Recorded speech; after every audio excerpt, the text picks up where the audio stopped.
Mount Everest एक ऐसी जगह जहां पहुंचने का ख्वाब दुनिया भर में कई लोग देखते हैं, लेकिन क्या आपको पता है इस सपने के रास्ते में एक ऐसी जगह आती है जहां इंसानी लाशें बर्फ में जैसी की तैसी पड़ी है। सालों बाद भी कुछ के पैर जमे हुए हैं, कुछ का मुंह अब भी खुला है और कुछ की आंखें इस तरह खुली है जैसे कई सालों से बैठी हुई सब कुछ देख रही हो। लेकिन सवाल ये है कि इन लाशों ने यहाँ आखिरी सांस क्यों ली, क्या हुआ था उनके साथ। एवरेस्ट पर क्लाइंबिंग का आखिरी हिस्सा कहलाता है द डेथ जोन। यहाँ ऑक्सीजन इतना कम होता है कि इंसान का दिमाग खुद से काम करना बंद कर देता है। इसी जोन में एक जगह है रेनबो वैली। नाम सुनकर आपको कोई खूबसूरत वादी लगी होगी, है ना? लेकिन असल में ये जगह रंग बिरंगे जैकेट्स, बूट्स और क्लाइंबिंग सूट्स में जमी हुई लाशों से भरी पड़ी है। आप जानकर हैरान हो जाओगे कि आज तक एवरेस्ट पर 300 से ज्यादा क्लाइंबर्स की मौत हो चुकी है। और अगर गौर करे तो ये 300 कहानियां हैं जज्बे और जुनून से भरी। और क्योंकि इतनी ऊंचाई पर से एक इंसानी शरीर को नीचे लाना खुद अपनी मौत को दावत देने जैसा है, इसलिए इनमें से कई ज्यादा लाशें आज भी वही पड़ी है। इनमें से कुछ तो इतनी मशहूर है कि रास्ता पहचानने के लिए भी लोग इनका इस्तेमाल करते हैं। आज की कहानी उन्हीं लोगों की है जो अपने सपनों को पूरा करने निकले तो थे, लेकिन कभी लौट कर नहीं आए। और आखिरी कहानी तो बस कहानी नहीं, एक अनसुलझा रहस्य है। कुलसुम टॉक्स की वीडियो में आपका स्वागत है। तो चलिए शुरू करते हैं उन कहानियों का सिलसिला जो एवरेस्ट पर चढ़ तो गए पर आज तक वही रह गए।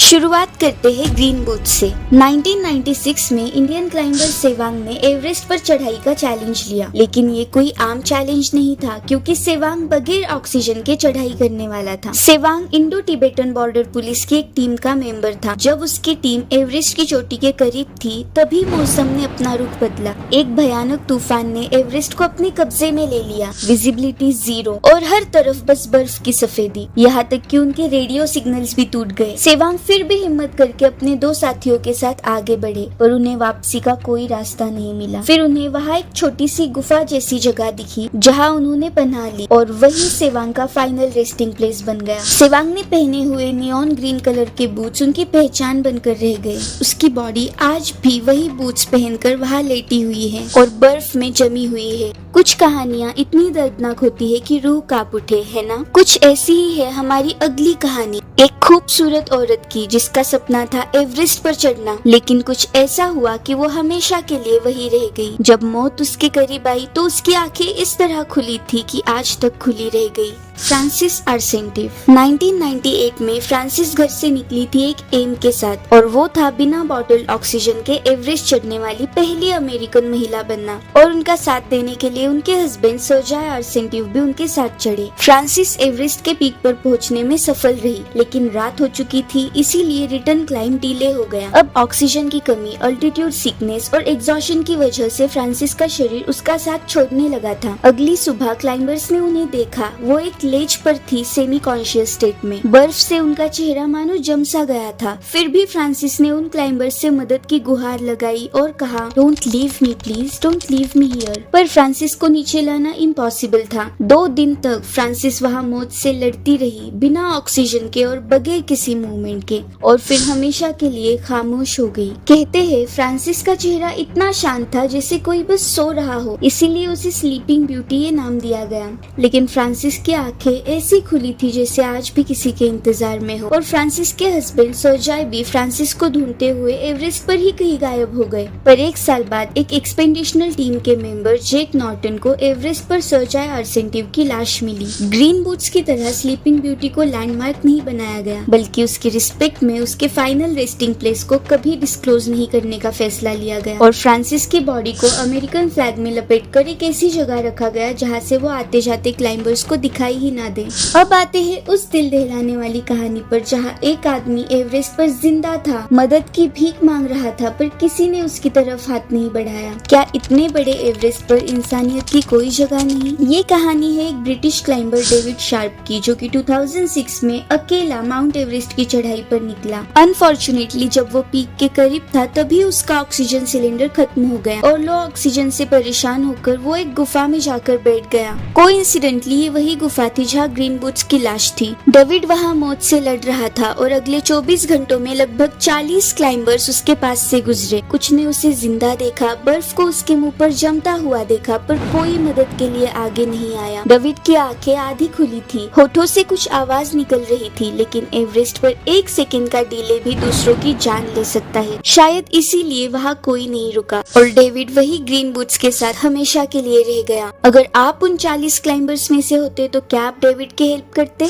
अगली कहानी एक ऐसी औरत की है जो आज भी खुली आंखों से मानो सब कुछ देख रही हो और जिसकी बॉडी को नीचे लाने की कोशिश में 2 और लोग मारे गए। ये कहानी है हैनेलोर मैट्स की। 1979 में हैनेलोर मैट्स एवरेस्ट के पीक पर पहुंचने वाली जर्मनी की पहली महिला बनी, लेकिन पीक से वापस आते वक्त उनकी तबीयत अचानक खराब हो गई। एग्जॉशन, डिहाइड्रेशन और अल्टीट्यूड सिकनेस ने उनका शरीर तोड़ दिया। इसीलिए उन्होंने और उनके गाइड ने डिसाइड किया कि वो थोड़ी देर के लिए रेस्ट करेंगे, पर उन्हें नहीं पता था कि ये रेस्ट उनका फाइनल रेस्टिंग प्लेस बन जाएगा। हैनेलोर एक पत्थर के सहारे बैठी, आंखें खुली, बाल हवा में उड़ते हुए, और उसी तरह उसी जगह उनकी सांसें बंद हो गई। हर क्लाइंबर जो उनके पास से गुजरता था तो उनका चेहरा देखकर कांप जाता था। एक बार हैनेलोर को नीचे लाने की कोशिश भी की गई, लेकिन इस कोशिश में 2 शेरपास गिर के मर गए। तब से हैनेलोर की बॉडी वही एवरेस्ट का हिस्सा बनकर रह गई है और माउंट एवरेस्ट पर मरने वाली वो पहली महिला क्लाइंबर बन गई। और अब ये आखिरी कहानी जो कि एक अनसुलझा रहस्य है, ऐसा रहस्य जो 75 सालों से एवरेस्ट की बर्फ में दफन था। 1924 में जब जॉर्ज मैलरी और एंड्रू आर्विन ने एवरेस्ट पर चढ़ना शुरू किया, तब तक किसी ने भी एवरेस्ट के पीक पर ऑफिशियली पहुंचने का रिकॉर्ड नहीं बनाया था। जब ये दोनों चढ़ाई कर रहे थे तब उनकी टीम ने पीक के बस थोड़ा नीचे ही उन्हें आखिरी बार देखा था और फिर एक ऐसी आंधी आई जिसके बाद दोनों का कुछ पता नहीं चला। लोगों ने माना कि वो दोनों पीक तक पहुंच ही नहीं पाए, लेकिन यहाँ कहानी खत्म नहीं होती, बल्कि रहस्य तो यही से शुरू होता है। 75 साल बाद 1999 में एक क्लाइंबर ने जॉर्ज मैलरी की बॉडी को ढूंढ निकाला। उनकी बॉडी तब भी ऐसी ही थी जैसे कि वो बस सो रहे हो, जैकेट, बूट्स और हट्टा कट्टा शरीर, लेकिन एक चीज मिसिंग थी,